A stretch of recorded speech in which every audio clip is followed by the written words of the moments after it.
नमस्कार, मैं हूं पवन त्यागी। नीट परीक्षा को लेकर राहुल गांधी का विवादित बयान आया है। राहुल गांधी ने छात्रों की भावनाओं को भड़काकर ऐसा लग रहा है कि देश में बवाल करने का तय कर लिया है। मैं पहले भी इस बात को कह चुका हूं कि कांग्रेस का जो पिछला 10 साल रहा है, हमने ये देखा है। मोदी जी जब से सत्ता में आए हैं, यानी मोदी देश के प्रधानमंत्री 2014 में बने, उसके बाद से लगातार कांग्रेस के द्वारा यह काम किया गया कि जब भी संसद का कोई सत्र शुरू होना होता है, वो एक टूल किट लेकर आते हैं, एक मुद्दा लेकर आते हैं और उस मुद्दे पर पूरी टूल किट काम करती है। मीडिया में उस पर चर्चा की जाती है, सड़कों पर आंदोलन किए जाते हैं, देश और विदेश में उस मुद्दे को उठाया जाता है और धरना प्रदर्शन करके मोदी सरकार को घेरने का काम किया जा रहा है। लोग मुझसे पूछते हैं कि राहुल गांधी विपक्षी पार्टी के नेता हैं, क्या वो ये मुद्दा ना उठाएं? मैं कहता हूं बिल्कुल उठाना चाहिए। बीजेपी ने भी उठाया।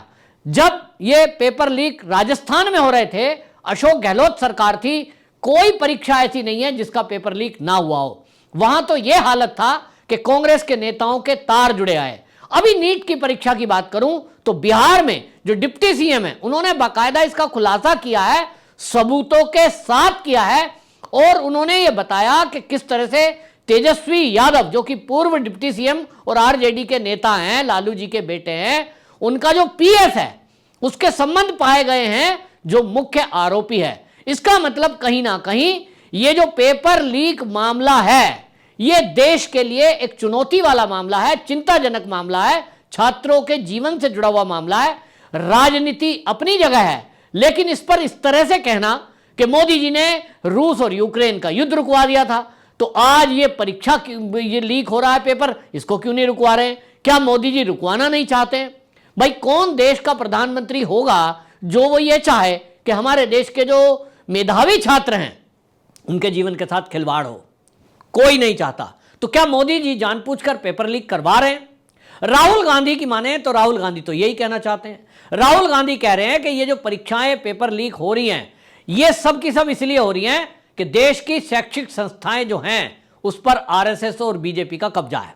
मैं राहुल गांधी से पूछना चाहता हूं, राहुल गांधी जी, आप इस देश में, यानी आपकी सरकार 2014 तक लगातार, बीच में अटल जी का टाइम अगर छोड़ दें तो 2014 तक कांग्रेस की सरकार रही।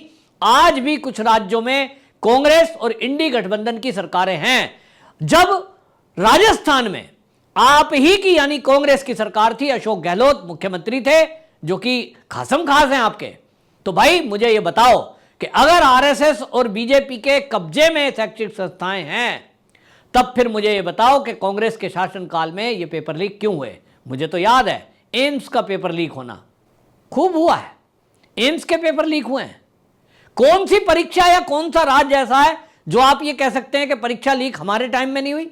और आप नीट की बात कर रहे हैं, तो नीट की बात अगर करते हैं कि नीट का पेपर लीक हुआ है, वाकई में गंभीर मुद्दा है, लेकिन आप उसको रूस और यूक्रेन के युद्ध से जोड़कर देश के प्रधानमंत्री का मजाक बनाए। कांग्रेस को मैं देख रहा हूं, कांग्रेस का जो टूल किट है, जैसा मैंने टूल किट का जिक्र किया, पूरा इकोसिस्टम मोदी को एक कमजोर नेता और एक बहुत कमजोर नेता बनाने में तुला हुआ है।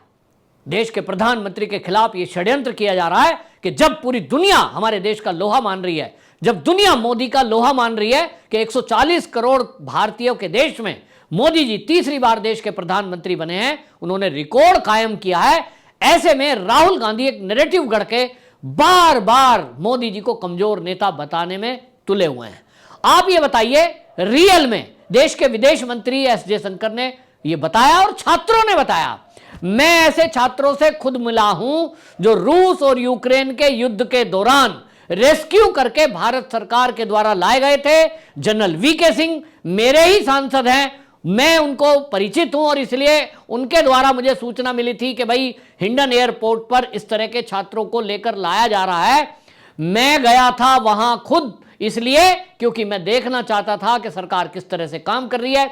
मैं मिलना चाहता था उन छात्रों से कि वाकई में उनकी मदद किस प्रकार से हुई है। जो खबर चल रही है कि मोदी जी ने युद्ध रुकवा दिया एक फोन कॉल पे, क्या यह हकीकत है या एक प्रोपेगेंडा है? मैं खुद ये दावे से कह सकता हूं, मैं खुद मिला हूं, मेरे उसमें मैंने फोन नंबर भी लिए, ऐसे लोगों से जिन्होंने बताया कि किस तरह से तिरंगे की ताकत को हमने देखा कि चारों तरफ गोलाबारी चल रही थी और लग रहा था कि अब तो इस मैदान के युद्ध के मैदान से निकलना संभव नहीं है।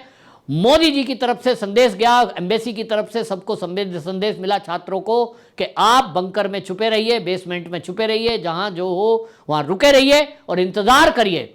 एम्बेसी की तरफ से व्यवस्था की गई, बसों की व्यवस्था की गई, तिरंगे की व्यवस्था की गई और सबने वो वीडियो और फोटो भी देखे कि किस तरह से रूस और यूक्रेन दोनों के राष्ट्राध्यक्षों से हमारे देश के प्रधानमंत्री मोदी जी ने फोन पर बात की, हमारे विदेश मंत्री एस जयशंकर ने उसको बताया है।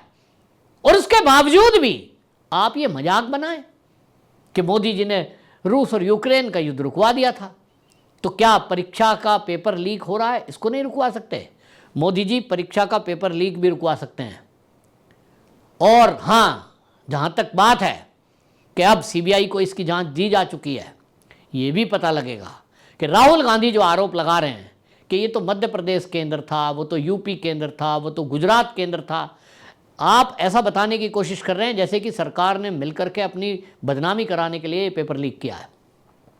राहुल गांधी जी की ये आदत बन चुकी है, क्योंकि उनको देश को बदनाम करने में कतई कोई ऐसा लगता नहीं है उनको कि भाई कोई उनको दिक्कत होती है। जब देखिए देश की बदनामी, जब देखिए देश के प्रधानमंत्री की बदनामी।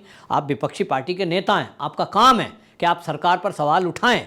निश्चित रूप से ये काम करना ही चाहिए। भारतीय जनता पार्टी भी ये काम करती आई है। राजनीतिक दलों का एक दूसरे पर कीचड़ उछालना, एक दूसरों की कमियों को उजागर करना, ये काम है, करिए। लेकिन आप देश के प्रधानमंत्री का अपमान करें, ये ठीक कतई नहीं है। वो देश के प्रधानमंत्री हैं। मोदी के बारे में आप बोलिए, आपको खुली छुट्टी है, आप राजनीतिक दल के नेता हैं, आपके ऊपर बीजेपी वाले बोलते हैं, आप मोदी के ऊपर बोलिए, लेकिन आप देश के प्रधानमंत्री के ऐसे मुद्दों पर मजाक बनाएं जिसका दुनिया ने लोहा माना है, तो ये आप दिखा रहे हैं। दूसरी बात है कि इतना बड़ा झूठ कि देश की जो संस्थाएं हैं, शैक्षिक संस्थाएं, उस पर तो आरएसएस और बीजेपी का कब्जा है।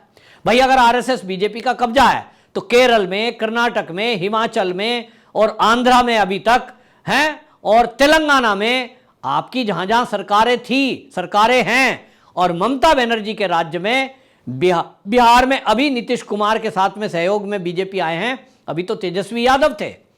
तो भाई यहां जो पेपर लीक हुए हैं उसमें कौन था? यहां जो शैक्षिक संस्थाएं चल रही हैं, क्या ये सब आरएसएस बीजेपी की हैं? तो भाई बंद करा दो। आपको तो पता लग गया ना कि आरएसएस बीजेपी का कब्जा है।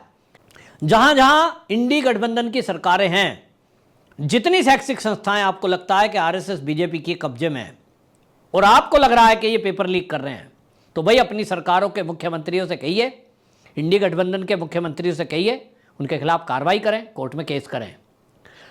मैं किसी का पक्षधर नहीं हूं, मैं तो एक आम नागरिक हूं। मेरा बच्चा भी पढ़ता है, कल को वो भी किसी परीक्षा की तैयारी करेगा और अचानक से एक दिन उसको पता लगेगा कि पेपर लीक हो गया है साहब, पेपर दोबारा होगा, मुझे भी दुख होगा। लेकिन मैं इसकी तुलना किसी युद्ध से नहीं करूंगा। मोदी जी ने युद्ध रुकवाया, ये झूठ नहीं है, ये बिल्कुल ऐसा सच है जो लोगों ने अपनी आंखों से देखा है। यूक्रेन से जो छात्र आए हैं उनसे राहुल गांधी मिले तो पता लगेगा, लेकिन राहुल गांधी ऐसा नहीं करेंगे, क्योंकि ये तो सर्जिकल स्ट्राइक पर सवाल उठाते हैं।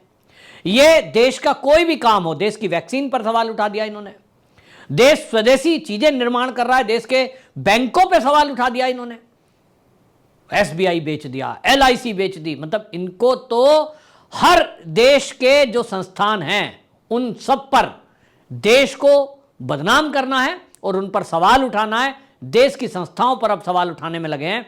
सोचिए हमारे देश की जो शैक्षिक संस्थाएं हैं वो हर साल जब हजारों बच्चों को डॉक्टर बनाती है, डॉक्टर बनकर निकलते हैं, इंजीनियर बनकर निकलते हैं, वैज्ञानिक बनते हैं, तो राहुल गांधी एक नैरेटिव चलाना चाह रहे हैं कि ये जो आज भारत के बच्चे डॉक्टर, इंजीनियर, प्रोफेसर, वैज्ञानिक बन रहे हैं, ये तो आरएसएस और बीजेपी के हैं, और राहुल गांधी ऐसा बोलता है। तो यही एक मानसिकता है कि दुनिया में कहीं कल को हमारा डॉक्टर, वैज्ञानिक या कोई प्रोफेसर अगर कहीं दुनिया में जाता है तो ये राहुल गांधी उसके ऊपर स्टैंप लगाना चाहते हैं कि ये आरएसएस और बीजेपी का है। यही बहुत बड़ा षड्यंत्र है। ये उन छात्रों का अपमान है जो छात्र सालों साल मेहनत करते हैं, अपनी परीक्षा पास अपनी मेहनत से करते हैं और वो डॉक्टर बन रहे हैं, नामी वैज्ञानिक बन रहे हैं, कोई प्रोफेसर बन रहा है, कोई इंजीनियर बन रहा है, कोई आईटी एक्सपर्ट बन रहा है, और ये उसको आरएसएस बीजेपी का बताकर जिस तरह से दुनिया में एक छवि बनाना चाहते हैं कि ये लोग तो पेपर लीक करके पास हुए हैं, ये तो पेपर लीक करके डॉक्टर बने हैं, ये उन छात्रों का अपमान है। राहुल गांधी को छात्रों से माफी मांगना चाहिए, लेकिन मैं इस वीडियो के माध्यम से बता रहा हूं कि ये ऐसा कुछ नहीं करेंगे। मैं तो पहले ही बता चुका, आप मेरी अगर वीडियो लगातार देखते हैं, मैं आज के 7 दिन पहले बता चुका था कि जब ये संसद का अब सत्र शुरू होगा, इस 24 जून के सत्र शुरू होने के साथ ही जैसे ही शपथ ग्रहण समारोह खत्म होगा, जो नए सांसद चुनकर आएंगे, सत्र के बाद तुरंत तत्काल पहले ही दिन से ये कांग्रेस इस सदन को नहीं चलने देगी। इन्होंने तय कर लिया है कि हर सत्र को चलने ही नहीं देना है। देश का करोड़ों रुपया बर्बाद हो, देश की संसद में कोई काम ना हो, ये पूरी तैयारी इनकी है।